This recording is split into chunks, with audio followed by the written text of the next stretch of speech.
Let's start in Illinois. Greg's home state, as I mentioned before. Illinois was the first state to end cash bail. This was with a provision that took effect in the land of Lincoln in 2023 as part of the state's Safety Act.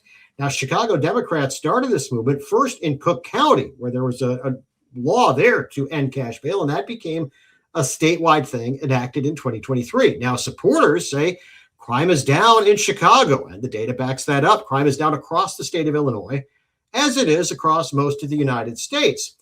And supporters say a person's financial resources should not determine whether or not they are released from custody or held pending trial.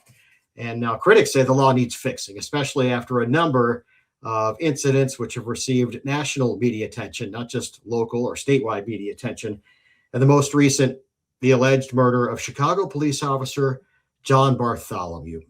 The shooting left his partner, fellow officer, injured, and the suspect is facing about 20 felony charges. And this is an individual who has been convicted of multiple felonies, as our Center Square reporter Sean Reed has reported at thecentersquare.com.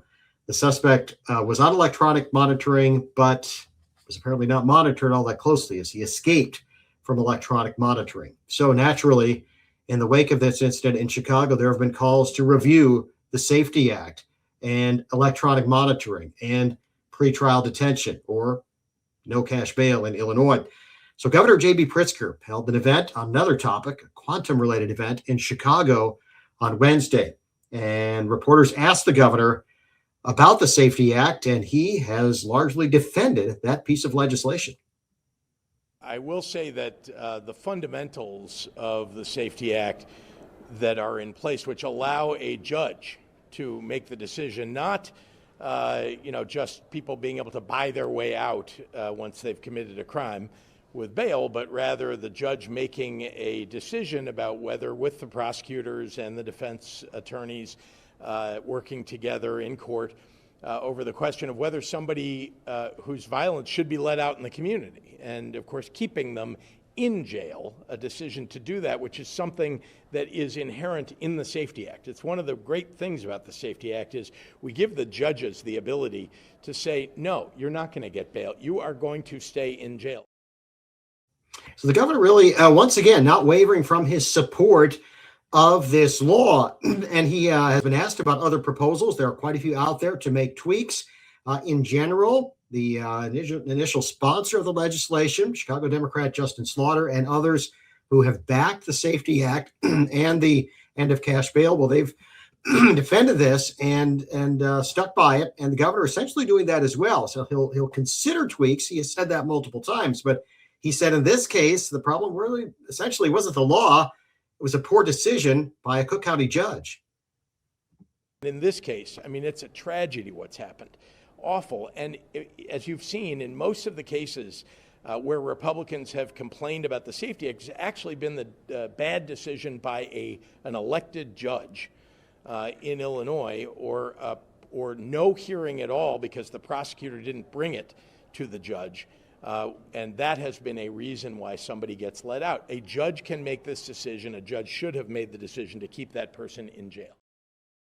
Now, Illinois Republicans have complained, as the governor said. In fact, some would say they've complained incessantly over the last several years about the Safety Act.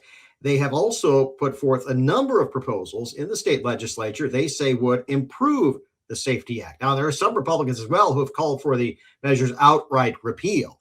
But Illinois House Republican leader, Tony McCombie, a Republican from Savannah in northwestern Illinois, she talked Wednesday about what she said have been the failures of the Safety Act. Preventable harm is unacceptable, and this is not an isolated incident. The reality of the Safety Act is stark.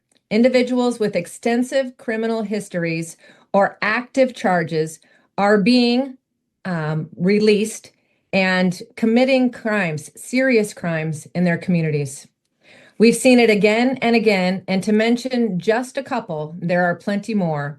Lawrence Reed, with over 70 prior arrests, was on electronic monitoring when he allegedly set a woman on fire on a Chicago train.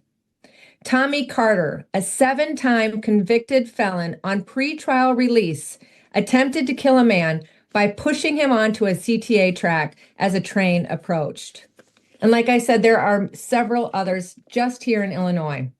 We've also seen individuals on pretrial release involved in police chases, reckless firearm discharge on public transit, and violent attacks on law enforcement, even after cutting off their electronic monitoring device.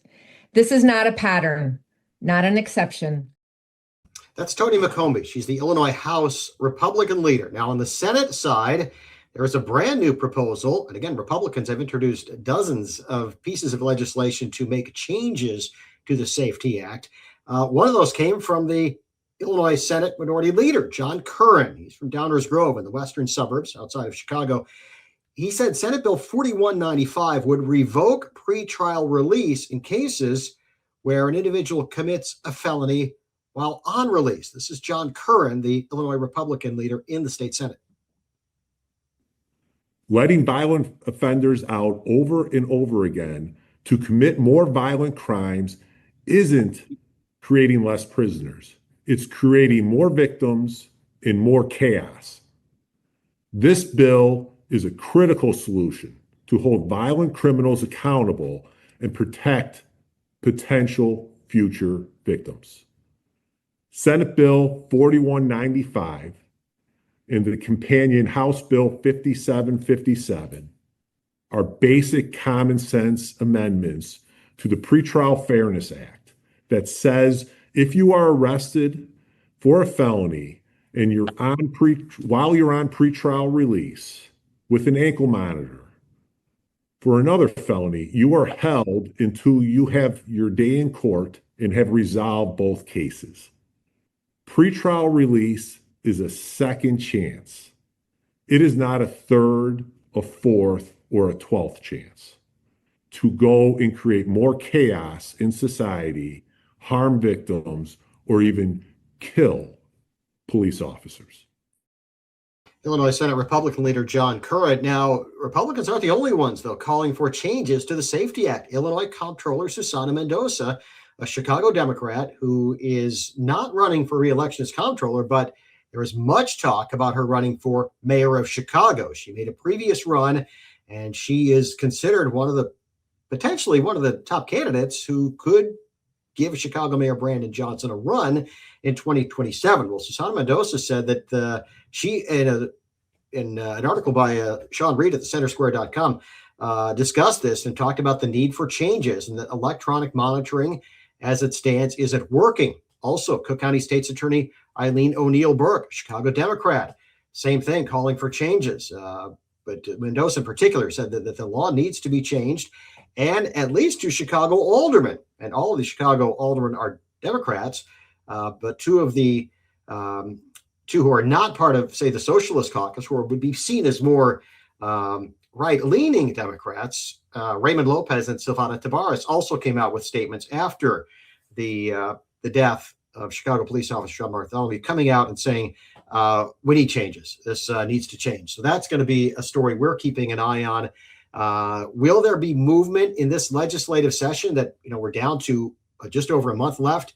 Doesn't appear likely, but we're going to be keeping an eye on that. And again, the brand new proposal in the state Senate yesterday. So we'll see if that gains any traction at all in the Illinois Senate. And our reporters at the Illinois Capitol, Greg Bishop, Sean Reed, will be keeping a close eye on that because it's a story that doesn't appear to be going away. And it seems whenever there's one of these incidents, tragic, criminal, however you may want to describe it, these calls to repeal the Safety Act once again come up. Although, again, supporters of the legislation say the crime is down. So that's a story we will continue to watch at thecentersquare.com.